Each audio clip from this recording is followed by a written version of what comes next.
Yo, once again, it's on. Back at you one more again, Real Kens TV in the house like kitchen sinks. Hopefully you like the video. Feel free to comment. Definitely share. Subscribe to the channel if you're not already subscribed. You know what I mean? And be sure to hit that post notification. So anytime I bring you this action and this heat, guess what? You're amongst the first to receive. Now, with no further ado, let's get into this afternoon's video, if you will. 3:31 Friday afternoon. I go in about 30 minutes or so. Actually, about 45 minutes, just to be exact. But nevertheless, I had to bring my people this action and this heat. One time for your mind. Now, as I scroll through YouTube and I watch, a different variation, if you will, of prison YouTube channels, seems as though the popular subject seems to be, for whatever reason, booty bandits. People are infatuated for some reason with prison booty bandits. Now, when you think about a prison booty bandit, me anyway, I think about a big, strong, muscular dude, just walking around knocking people out and taking it. Pause, though. But oftentimes, that's not the case. Oftentimes, it's an individual where he may look that way. It's about finessing. You see what I'm saying? It's about tricking a person. This is the thing about it, though. Booty bandits, while they do definitely exist in prison, they exist out here on the streets. Yeah. Probably more booty bandits out here on the streets than there are in prison. Now, a lot of people will be like, well, Real Kens, what do you mean by that? Why would someone have to be a booty bandit on the streets? In prison, after all, there's no women, so there's only a select few people to choose from. But you have to understand what a booty bandit truly is. See, Fleece Johnson over at Hustle Spirit 502. Y'all go check out Fleece Johnson, the big homie, Big Lee, over at Hustler Spirit 502. He recently did a video, and I did a reaction video. And basically, he was talking about how, back during the times in which he was in that sort of lifestyle, which he's not now, but when he was in prison and he thought that he was never, ever getting out, he was talking of how essentially he tricked or finessed. Actually, you'd want to say, let me rewind that. He was talking about, Fleece Johnson was talking about how he tricked, slashed, and or finessed an individual out of his, I guess seemingly in prison, his boxers. Once again, I'm going to pause that. Matter of fact, I'm going to double pause that. But I'm just a messenger. Don't shoot the messenger, okay? I'm just a messenger. And it wasn't with force. Because it's one of those things to where a lot of people think that it's, come here, turn over. You're going to give me this. No. That's not what it was. It was with, here, let me give you this. Let me do this for you. Let me do that for you. Let me help you with this. You don't owe me anything. I understand how it is when you first come here. You don't have anything. You're waiting on your people to send you money. See, people that have never been to prison, you have to understand that back in the 70s and the 80s and 90s and heck, even the early 2000s, your money had to arrive via postal money order in the state of Kentucky. Had to be a postal money order. And you'll tell your people that 10 times and they'll still send a money order from Super America. It's Speedway now, but back then it was Super America. And once they receive the money order, they send it back to the people, to your people, and they have to send a postal money order. So oftentimes your money didn't arrive when you thought that it was going to arrive. Not to mention, sometimes people tell you, unless it was your mother, someone very, very dependable, your wife or someone like that. Yeah, man, the money order, man, I put it in the mail this morning. I ain't put nothing in the mail. So here it is. You're in a situation to where what you shouldn't ever in life do. You're borrowing based on the fact that this individual told you that they put the money order in the mail this morning. A week goes by and money order hasn't arrived. Person's looking for his money. The store guy. You done went to the store guy and borrowed, $10 worth of items. Well, you owe about $15, $16 worth of items back. You don't have it. Prison, $15, $16 is a lot of money. Especially back then. So the Zoom Zooms and Wham Whams and noodles and Faygo sodas that you borrowed or what have you, you can't pay it back. Store man says, I tell you what I'm going to do. Man. I'm going to give you another, 3 or 4 days. Just on the strength. On the strength, Urban Dictionary means just based upon I'm a fair guy. So we say on the strength. On the strength that I'm a fair guy, I'm going to give you 3 or 4 more days. However, you borrowed 10 instead of you owing me 15. Now you owe me 20. 3 or 4 days passes. The money order still never arrived. You're trying to get on the phone and call your people. Where the money order at, man? You told me you... Problem is, phone calls are not free in prison either. Now, keeping in mind that it was a long time ago, like I said, 70s, 80s, and 90s, you may been able to reach someone then, because back then you could call collect. Hello, you have a collect call from, yo, pick up the phone, bro. A state inmate at the Kentucky Department of Corrections. That's how it was then. Everybody didn't have, matter of fact, there weren't cell phones.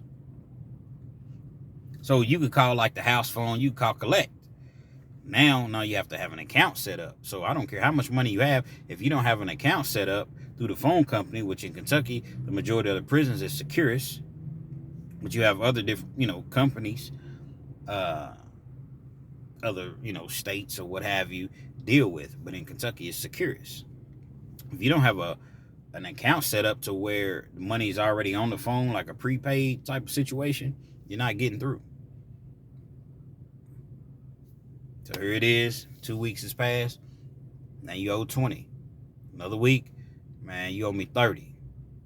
After so long, the money's not coming, bro. That's the realization that the store man has. See, everybody can't be a store man in prison. It can't just be your average Joe, because sometimes you got to get busy.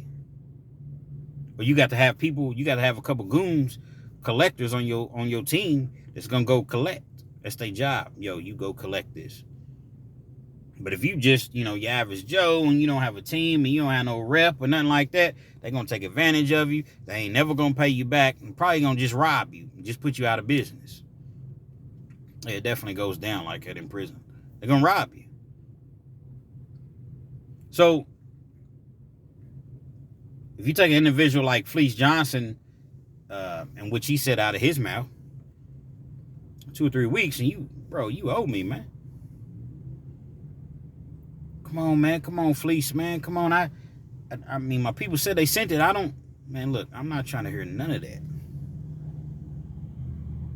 Disclaimer, I don't condone any of this type of behavior. I'm just simply saying how it is in prison. Bro, I'm not trying to hear none of that. You owe me. And you gonna pay one way or another. Man, I ain't got nothing, fleece. You got something. You got something. You sitting on what you got. Come on, man. I ain't with that, bro. It's gonna be whatever, man. Okay, well, it's gonna be whatever. You willing to die? Because I am. But about my items that you owe me, these items that you owe me, oh, you gonna pay. So either you gonna kill me or I'm gonna kill you. Somebody's gonna pay.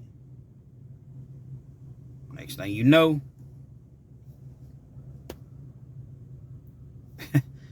and it's not for everybody. It's not for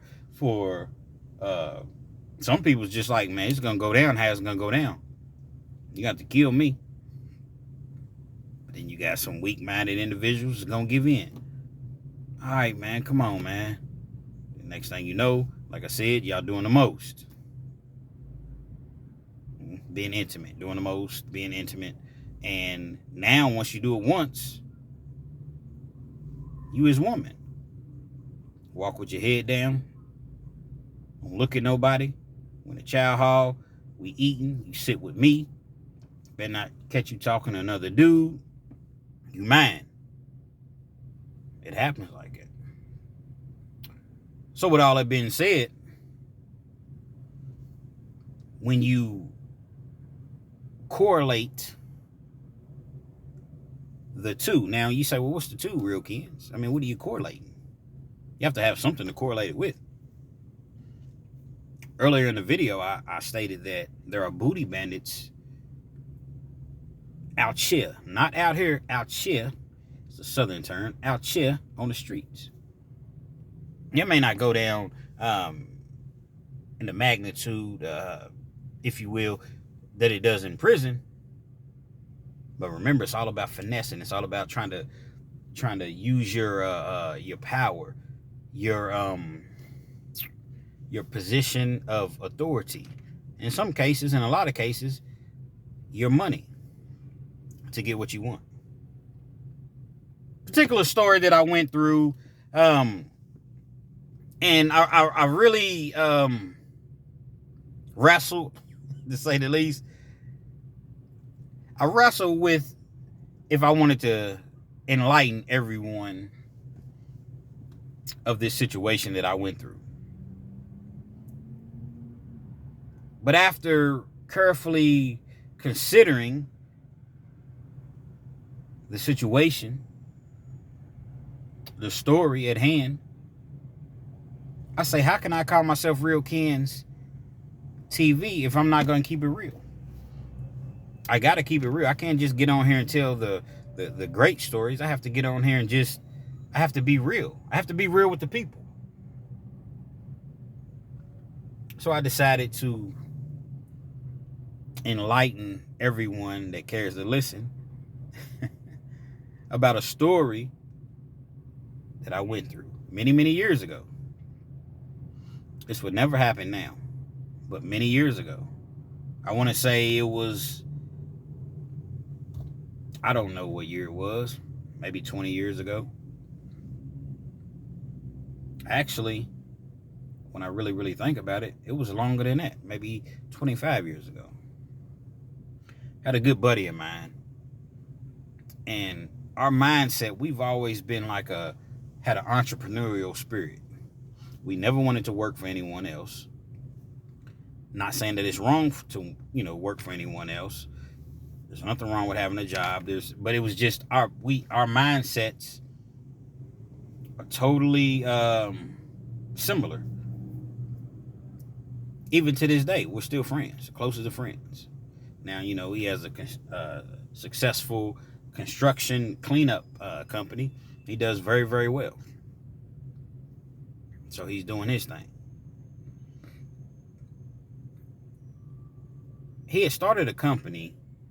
Now, mind you, before I get into the story, this was well before the internet. It might have been the internet. I don't remember. 25 years ago. But it wasn't huge the way that it is now. You see what I'm saying? People still had the Nokia phones. I don't even know if they had flip phones at that point. And if you had a flip phone, you was like really, really, you was doing it. You fancy, huh? So that's how long ago it was. But nevertheless, he came with the idea of selling basically hidden cameras. And have Ring doorbell. You ain't have all these, it was hidden cameras that you place throughout your house so that people, when they came up, the babysitter came over and watched the kids, or perhaps you thought that your husband or your wife were cheating, or you just put them, they had the outside hidden cameras or whatever, so if someone came to your house or whatever, they were being recorded. He found a supplier, distributor, however you want to put it, in which we could get these cameras at wholesale price. Cool. Great idea. We're going to be rich. We're going to be millionaires. It's the next big thing. Nobody was selling hidden cameras. We invest in the hidden cameras. Well, when you invest in something, everything's all good. You can have a great product initially, but guess what? You have to move that product. It's not like we were able to invest in the hidden cameras and go to Walmart and they would put on the shelves. No, we had to get out there, footwork, soldiers, grind. We had to get out there and go door to door to get our product out. Make flyers, hang door, the door signs or whatever. Anything that we could do to let people know. Business cards. Telemarketing. Y'all remember the telemarketing? Somebody call your phone and, hello, yeah, this is such and such, and we're trying to sell you something over the phone. It was back in the telemarketing days. I never will forget. We had sold a couple of them. They were rather expensive then, too. After all, no one had them. No one had these cameras. A gentleman calls, and he wanted us to come by, give him a presentation, a demo of how these cameras work. I never will forget the call. He said that he had a rather large home, and he was interested in possibly 20 cameras. Well, that was huge for us. 20 cameras? Oh my God. He possibly wanted 20 cameras. They used to call me McKenzie Gold. Not making it up, not bragging, that's just what it was. I was always in sales. Prior to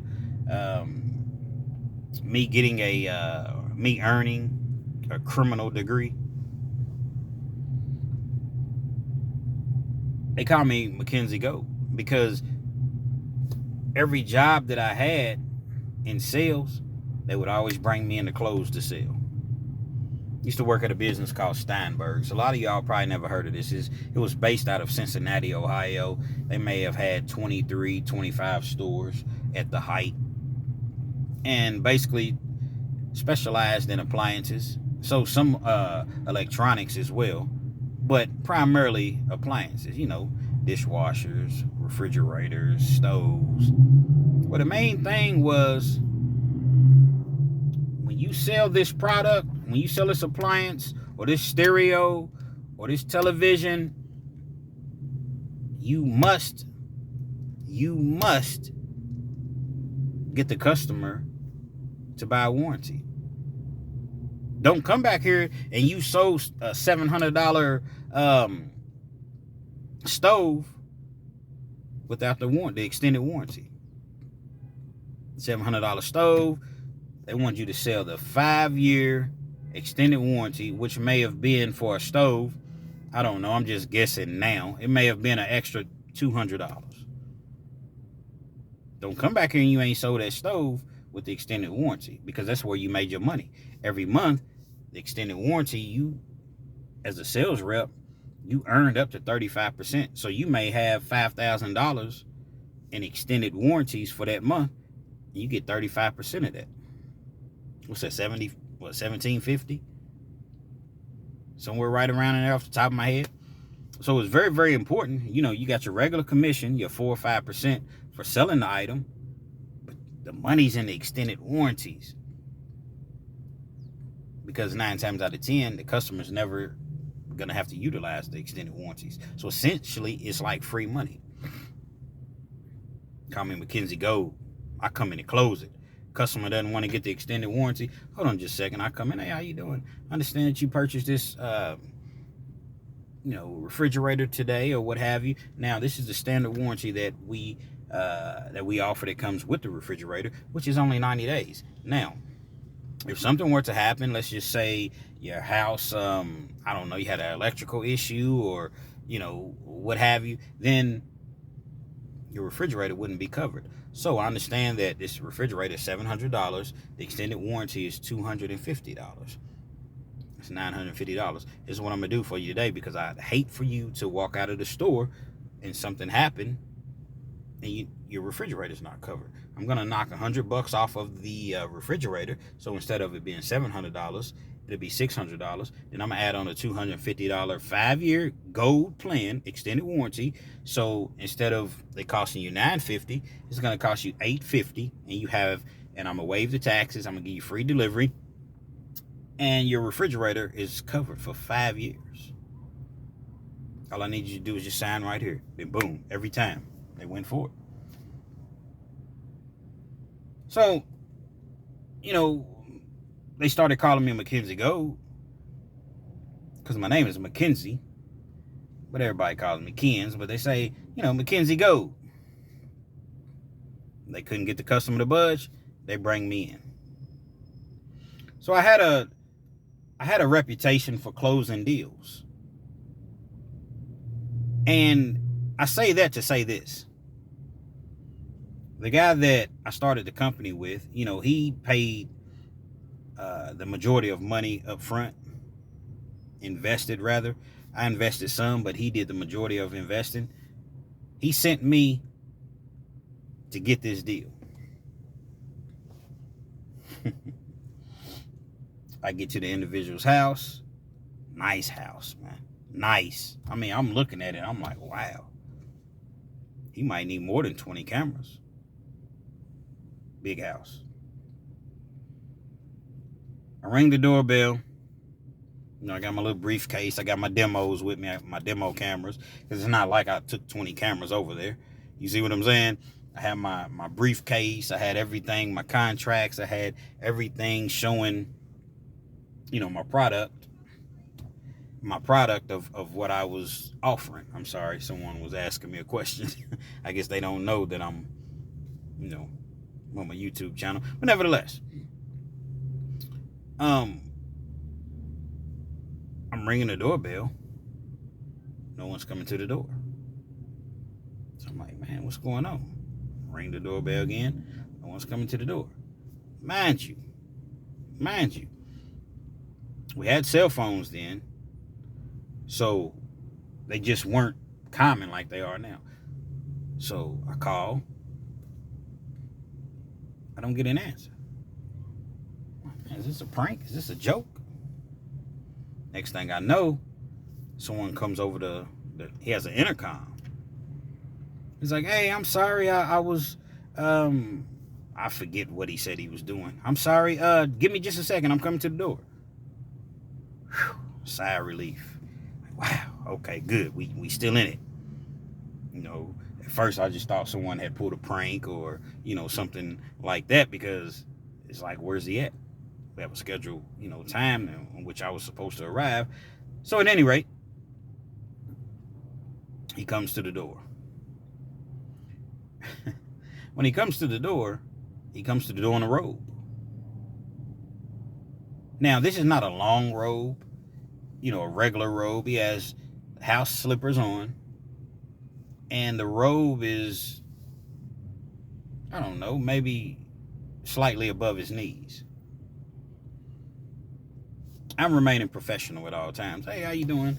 My name is such and such. I'm with, I don't even remember the name of the company was. Shake his hand or whatever. Yeah, come on in. I'm sorry about that. I was I think he said he was feeding his dog. It was something like that. I don't know. Lost track of time. I knew that you were coming, and but yeah, come on in, man. Been looking forward to this. You know, I want to get some security around my home, and I seen one of your flyers. He had the flyer. So have a seat. Sit down. We're talking.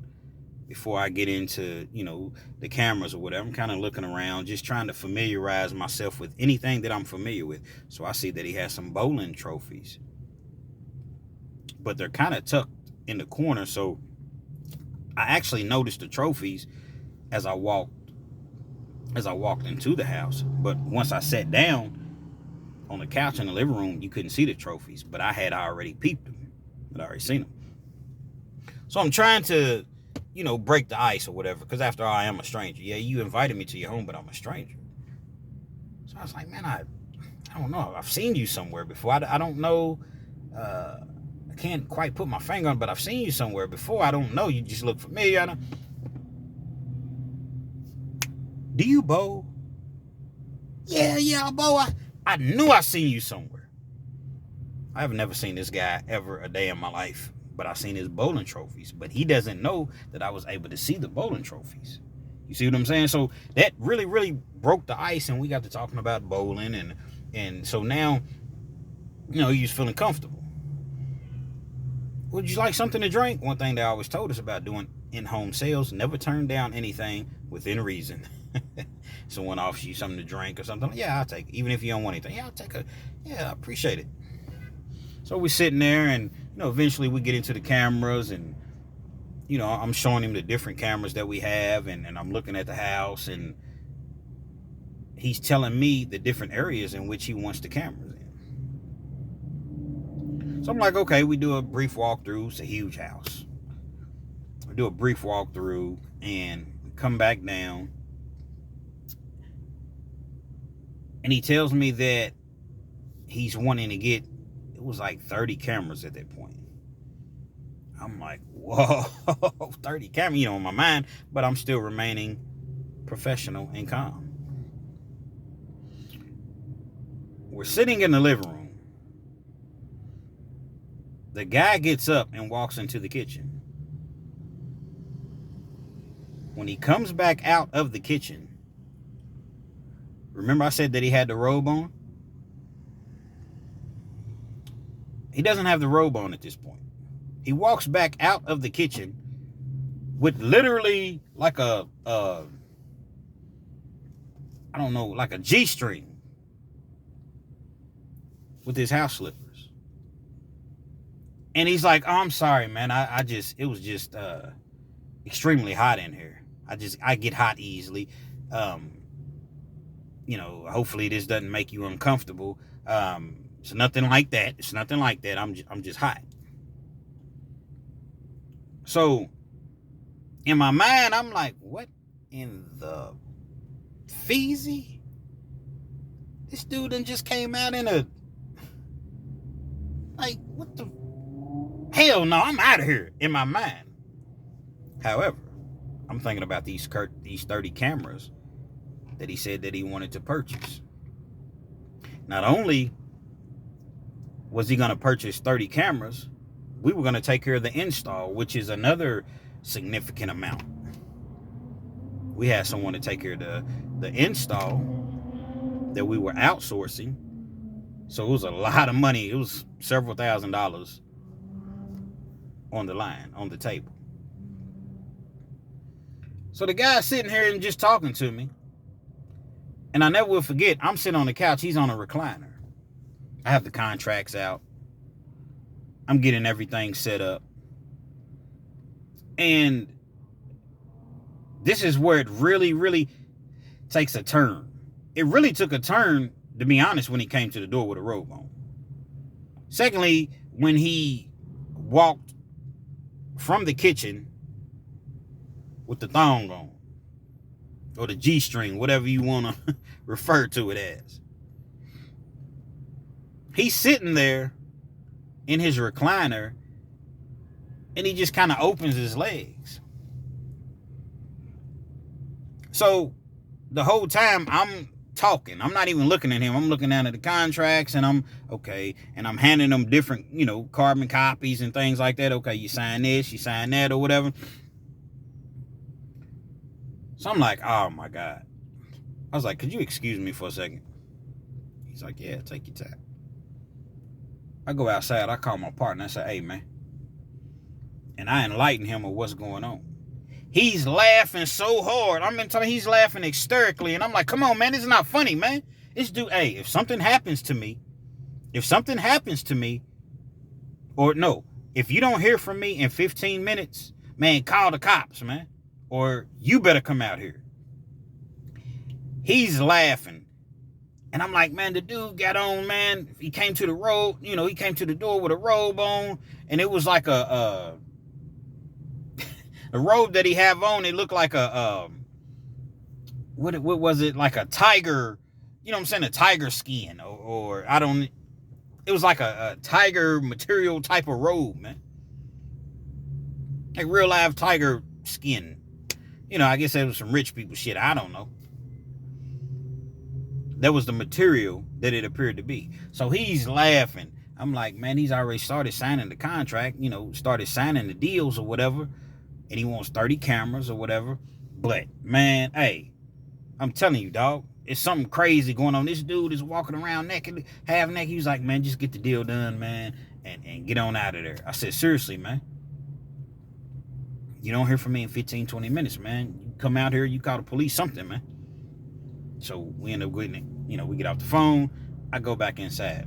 We continue to sign all the paperwork because it was a lot of paperwork. I don't understand. We own the company, but it was a whole lot of paperwork that we had to sign because we were registered and licensed. So there were, when you do stuff like that, you can't just go to people's homes and just sell them stuff. You have to, we were licensed and bonded and things of that nature. So, but at any rate, we getting everything signed, and the dude is just, it's becoming more and more uncomfortable. So the guy's sitting there,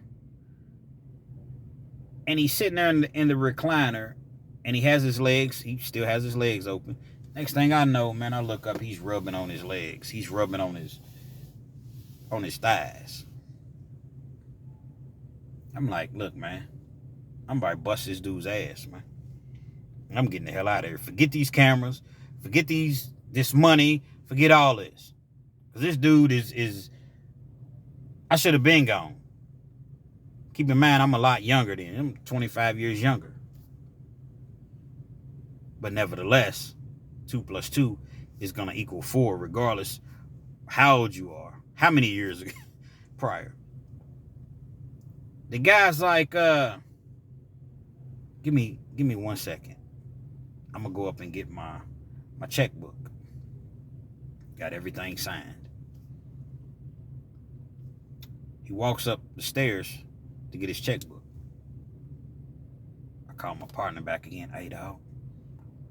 Man, this dude, and I don't want to offend nobody, but this is what I said. Hey, this dude's on some gay shit, man. Hey, but he's going upstairs to get his checkbook right now. So my partner's still laughing. He finds it very, very funny. I said, yeah, okay. Keep laughing. Keep laughing, man. And I'm going to walk out of here with no deal. So I'm sitting downstairs. I'm waiting. A couple minutes goes past. 5 minutes goes past. 10 minutes goes past. I'm like, what's going on, man? I'm starting to get I was already uncomfortable, but now I'm starting to get nervous. I don't have a gun on me. I don't have any sort of weapons or anything like that. Heck, I was just going to close a deal on some cameras. About 15 minutes passes. Next thing you know, I hear, hey, could you come on up? I got my checkbook up here, and I got the check all ready for you. It's like $3,000 or something like that, just for the cameras. Heck of a profit back then. He's on the intercom. He has an intercom. Throughout his house, he has intercom. So he's like, man, could you come on up and, I'm going to give you the check and you can be on your way or whatever. I forgot. He had to do something again. Now, scary movies. The scary movies to where people, they have an option to just leave, but they'll go to they'll see what's behind the door anyway. I wonder what's behind this door that's making all this noise. All you got to do is just walk out of the house and leave. Cha, cha, cha. Kush, kush. That's how it seems. Cha, cha. Come on upstairs. So as I'm walking upstairs, I'm hearing that Jason Michael Myers. Cha, cha, cha, cha. Kush, because I don't know what's going on. I walk upstairs. It's 4 or 5 bedrooms upstairs, or 4 or 5 different rooms. Hey, I'm in here. I walk in. It's a bedroom, a big bedroom. I don't see anything. I don't see anybody. I'm like, hello? He's like, yeah, come on back. I'm in here. Man. The bedroom was a nice sized room. You know, had to have been maybe a 400 square foot room. I'm walking through the bedroom. I look up and he's in the bathroom. I realize that he's in the bathroom, the restroom. Cautiously, I walk into the restroom. The guy is in the tub. He has a big old jacuzzi. It's not a big jacuzzi, but it's a jacuzzi. It's a jacuzzi in his bathroom, and the guy is sitting rather in the jacuzzi with bubbles and the water running. And he was like, yeah, I don't know, I get hot very easily, as I mentioned, and I felt the need to take a bath, a bubble bath. I hope that doesn't make you uncomfortable. So I'm really looking at this dude like, man, this dude is really on some, like, is he choosing me? It seems as though he's choosing me. I'm like, listen, sir, you know, he's like, oh, no, hold on. I know what you're thinking. You're not my type. So I'm thinking to myself, I'm laughing in my mind. You're not my type. No offense, you know, hopefully you don't take any offense to it, but this is just kind of how I, you know, go about my day. And this is how he's talking. This is how I go about my day. And this is just my normal routine. And could you hand me that book right there? It's a big old, a binder. It's a binder. And I hand it to him. The guy says, now how much was it? I think it was like $3,300 or something like that at the time. Then it was going to be another so much for the install, but we were going to get the install payment upon completion. The guy writes out a check for $500 more than what we were charging for the cameras. And he was like, I hope that, you know, I didn't inconvenience you. And I know it took a little bit longer than, you know, what we thought or whatever. But the guy gives me the check. It was a business check. So that's the reason that he had the binder. Big old business checks. Writes me out a check for $500 more. And tells me you can, you know, see your way out or whatever. Pretty much. If you don't mind, lock the door on your way out. And I walked out of there. And that was one of the craziest, if not the craziest experiences that I've ever had. And the reason that I told this story was the guy was really checking my temperature looking back. Because if I was really with that and I was swinging that way, guess what? He wanted O'Kins in that tub with him. But guess what? O'Kins wasn't going for it. You see what I'm saying? I stuck around long enough just to get the deal. Barely. I ain't do anything to compromise my integrity. I didn't do anything that I shouldn't have done. I didn't do anything to, you know, make a person raise a brow at me. But my friend and I, we still laugh to this day about that. And we tell people the story. And a lot of people don't even believe us. The crazy things that happen in this world. So how I, going back to where I said I correlate the two as far as booty bandits in prison, there are booty bandits out here on the streets, because he was a booty bandit that tried to finesse me with his materialistic items, with his money. Had a nice house, had nice, presumably nice cars. I didn't see any cars. They were probably all in the 4-car garage that I seen. But bandits come in all different shapes and forms, if you will. So be wary of these booty bandits, because they out here on the streets. They may not try to, come up and strong arm you, knock you out and take it and do something to you. Nah, they might try to finesse your mind. They might try to finesse your mind to get what they want. Now, that particular day, my partner and I, we got what we wanted. And it didn't come to any violence. It didn't come to any sort of, I remained professional, but I also remained cautious, mindful, and understood my environment and what could have possibly taken place. Man, the look on my face when that guy came out of their kitchen with that leopard skin, that's what it was, a leopard skin thong on. Real Kens TV, man. Hopefully you all enjoyed the video. You're not laughing at me too much. Feel free to comment. Definitely share, subscribe to the channel if you're not already subscribed. And be sure to hit that post notification. So anytime I bring you this action and this heat, guess what? You're amongst the first to receive. I got to go work this shift. Got to go make this money. See what I'm saying? And perhaps I'll bring you all another video when I get off, because I have a lot to say. I haven't really been uploading as much lately. I have a lot to say. So y'all stay tuned for Real Kens TV. I am officially going through my monetization. So I thank all of you all, about to be fully monetized. And I couldn't have done it, obviously, without you all. In the meanwhile, man, y'all stay away from them bandits, man. You see somebody in a leopard skin thong or bikini, hey, run, Forrest, run, Forrest, run. And my partner keeps laughing at me. I got something for him, man. Real Kens TV.